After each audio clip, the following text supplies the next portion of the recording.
giant in the community, impacting mad lives, people all over the world. Charitable in many ways. A veteran who has fought for this country and for our rights. He has hosted the Annual Midgets Ball for over 45 years, giving funding to high school graduates. Started Linden Plaza Self-Defense Club in 1972, a Hall of Famer, Harlem born and Brooklyn raised. Ladies and gentlemen,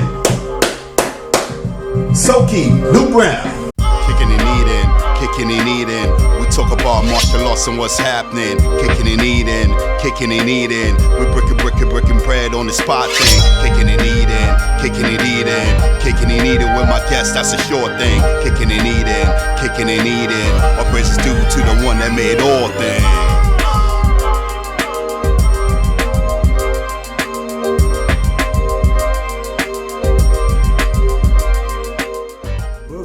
Us. Jumbo, my brother. Us, Jumbo. How you doing, my brother? I'm doing great. And, this is a wonderful day. Thank you. I'm glad to be here. I'm honored that you requested my presence today. But yo, I definitely got to. Cause I'm loving it, brother. I'm loving it, you know. You know, we go back, you Yes. know, you're my grandmaster, and even before that, you know, as far as the situation at Pough, you know, as far as what you've done for the community. Thank you. You know, it's a wonderful thing. And everybody, we need to get our roses while we're here. I you know agree, what I mean? I Not agree. when we're gone. I agree, brother. All right? I agree. Not when we're gone. But I want to say something about you too. From my side, we're looking at 3 generations of martial arts. Wow. From the EP system, and when we deal with the forefathers of our Grandmaster Edward Pough, we're looking at 4 generations. Yeah. That's a lot of consistency and a lot of commitment, Yeah. you know. Yeah. And I'm proud of you. Thank you, my brother. And your brothers for staying in there, Yeah. doing what y'all doing. See, because you know we in our 70s or 60s now. Yeah. You know what I mean? Yeah. But it's so wonderful that you brothers so fit to carry on, man. Thank you. My So brother. I'm giving y'all a hand, man. Thank you. All right. In the tradition, before we start off anything, we're going to leave it to chance. All right? Okay, all right. So we're going to start off with the wheel and have the wheel see where we're going to go. The wheel of topics. The wheel of topics. So all right. I got to spin the wheel. Yeah, spin the wheel, my Am I brother. spin it this way or this way? It's up to you, my brother. All right, then. All right, we're going to go with gracefulness. All right. We're going to go with the situation what we were talking about before. Do you feel that gracefulness, smoothness, swag, you know what I mean, the ability to come off, you know, in a graceful way, right? Yes. But we're going to say, this generation, do you think that they lost the gift of swag, or you think it's just hidden? What I have witnessed with this generation is when we started, we were taught by the forefathers. They had the imprint, Yeah.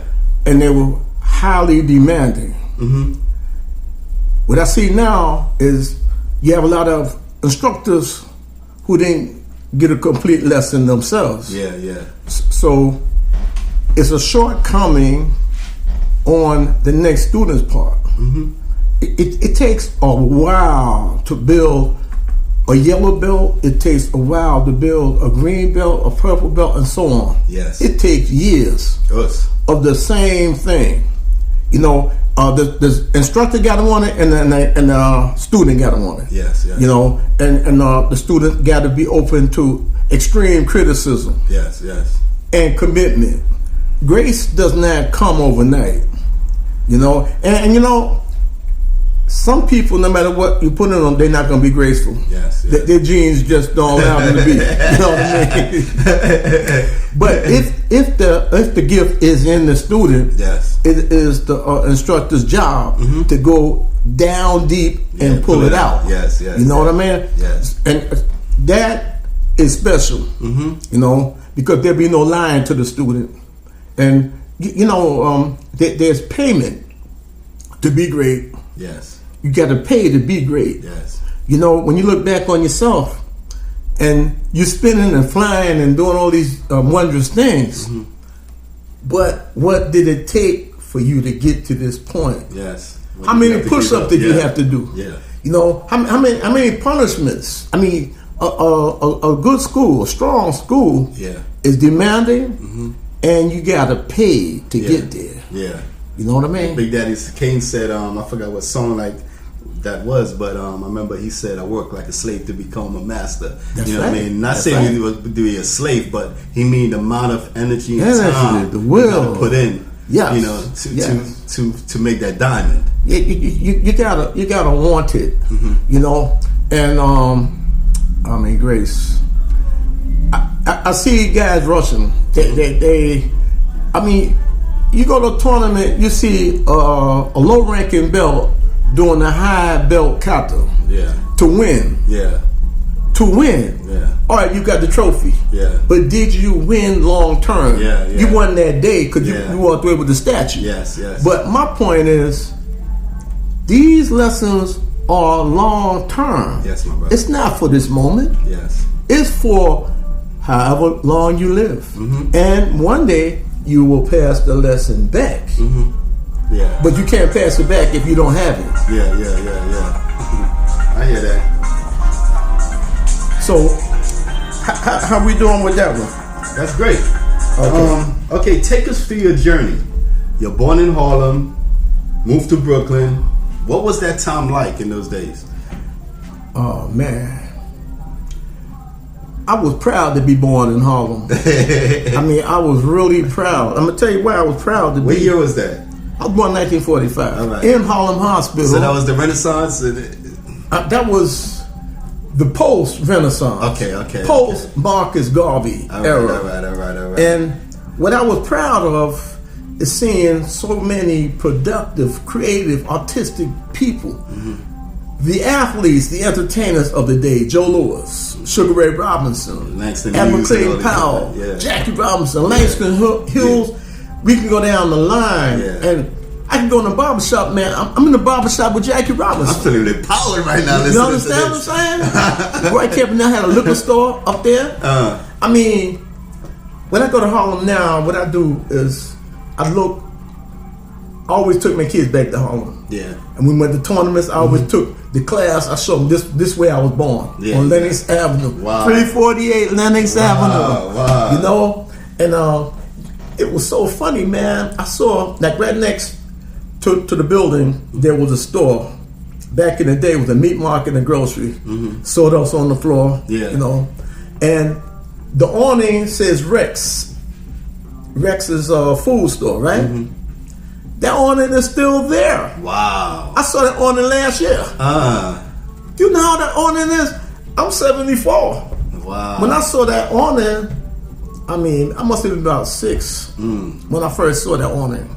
And it's still there. And all them people going to glory now. You understand what I mean? Yeah, I definitely hear that. But Harlem, man, it brought greatness out of you. Everybody was great.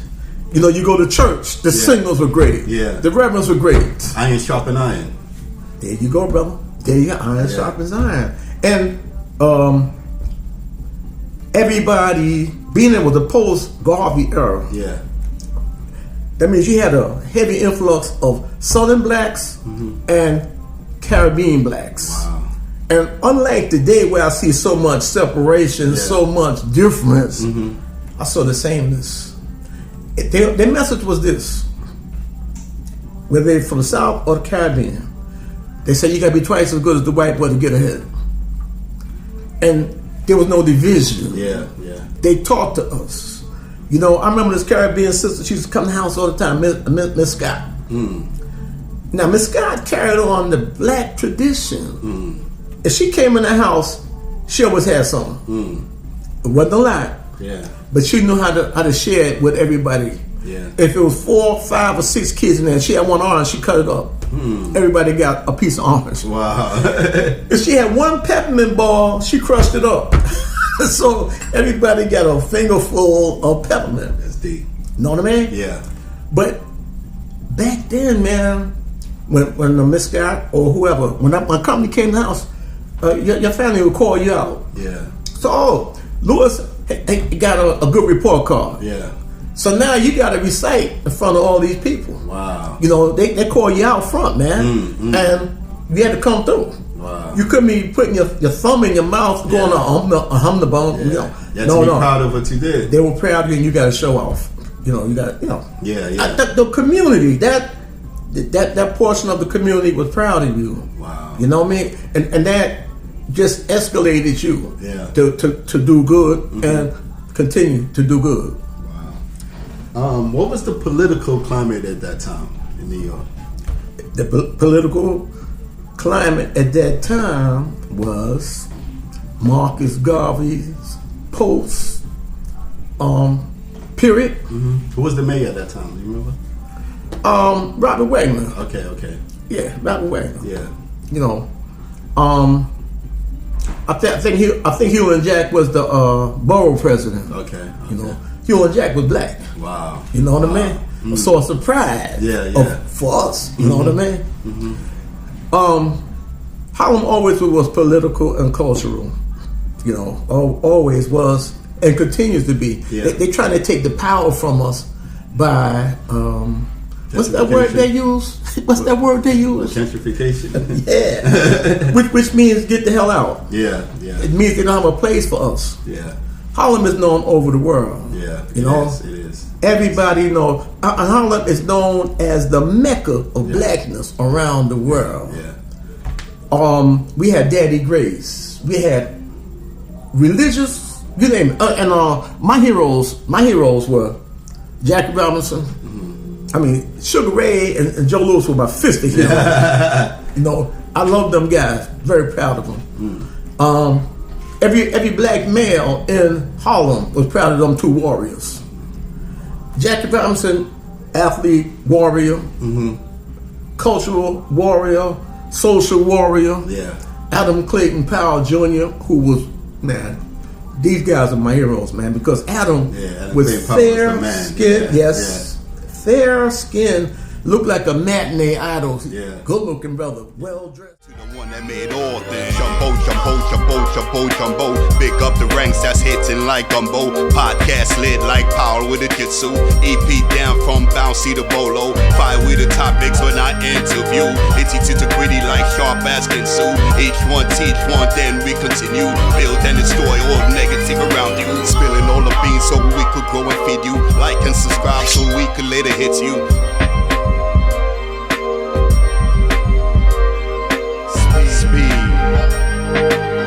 Power, form, technique, humility, and gracefulness.